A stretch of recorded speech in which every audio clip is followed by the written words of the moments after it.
don't know about you, but sometimes when you listen to the news, it's quite scary stories that you hear there. Well, I don't like to do it every day, but some nights when I work late and I come back in my room, I like to listen a little bit of what's happening around the world. So the other night I couldn't help listening to China and how the weapons that they have, I mean, really, they can wipe out the world with those weapons. And then I hear America, the kind of weapons that they carry and how they can wipe out the world.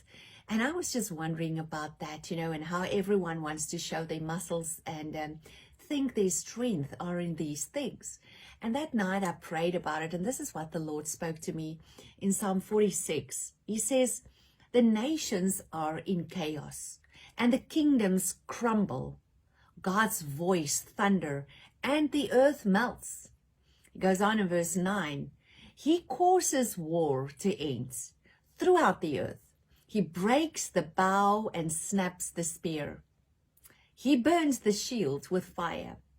And then he says the following, be still and know that I am God. I will be honored by every nation. I will be honored throughout the world. The Lord of heaven's army, he is among us. The God of Israel, he is our fortress.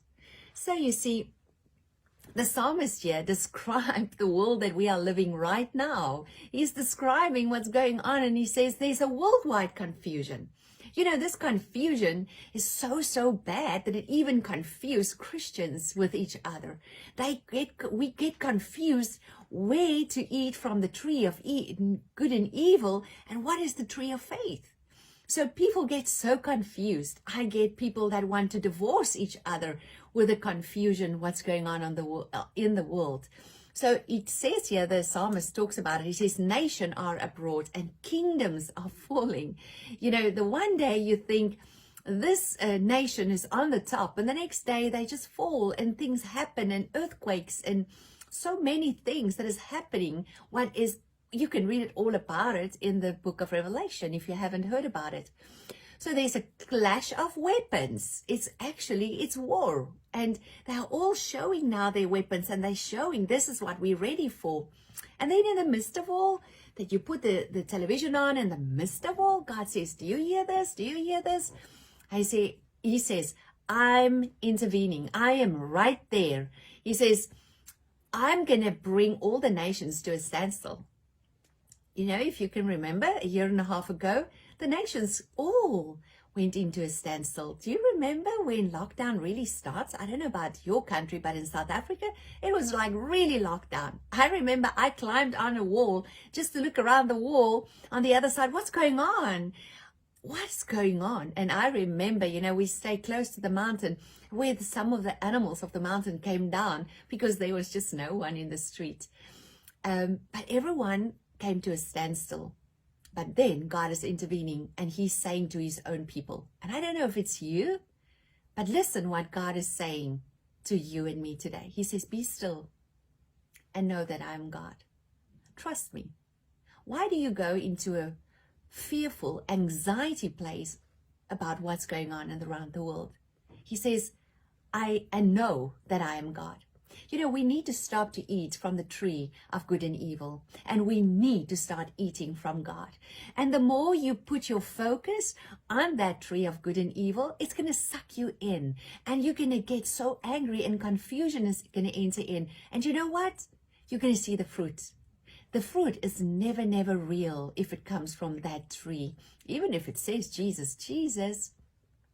So the scene today are actually painting the prophetic picture, what the psalmist was telling us. He says, nations are all in uproot, kingdoms falling. He says, the arms, you see the war, the rumors of war. And in the midst, he says, be still and know I'm God. So what is going on is the biggest thing is confusion. And we dare not let that confusion come into your spirit, in your soul, and in your life, in your home. What about your marriage? No, you cannot let confusion come in. So no matter how great the pressure, he still says, be still. And he's telling us, I have foreknown all that you see around you right now. It's not a new thing to God, you know. He's on the throne. Nothing is new to him. He says, when all my purposes have ripened, I will intervene. He has never not intervened. He is with us.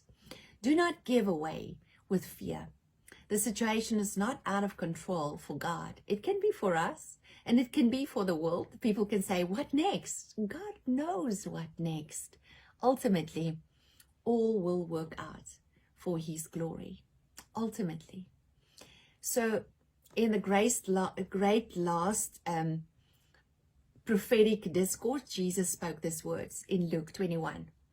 He gave a similar picture of the world at the close of the present age. And he kind of painted to them. And he said this, he added, when these things begin to take place, he says this, then stand up, lift up your heads, because your redemption is drawing near. He didn't say go in a fear, go in a confusion, go and see if you do everything perfect.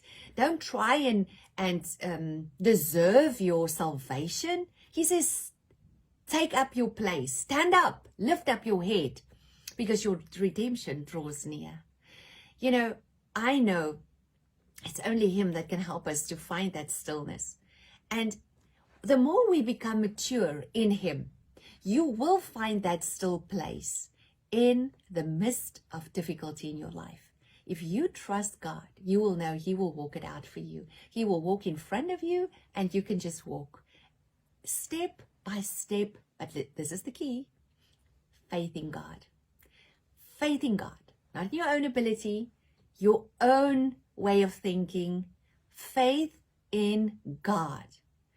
Jesus, the Messiah, paid the price. We can just hold on.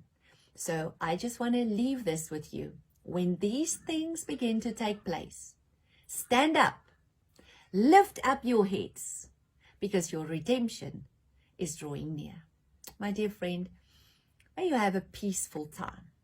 You know, if you put the television on again like me the other night, and you see all these missiles and you see all these things, just start praising God. Just start praising him that he said, in that when you see this, in this when you see all the confusion in the world, he says, be still and know that I am God. I bless you with those words, and I bless your spirit with a peaceful, peaceful time in the presence of the Most High God.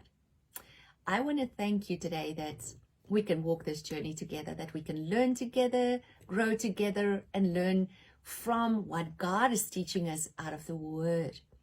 If you want to feed your spirit in these times, feed on the Word. God's will, we'll speak again.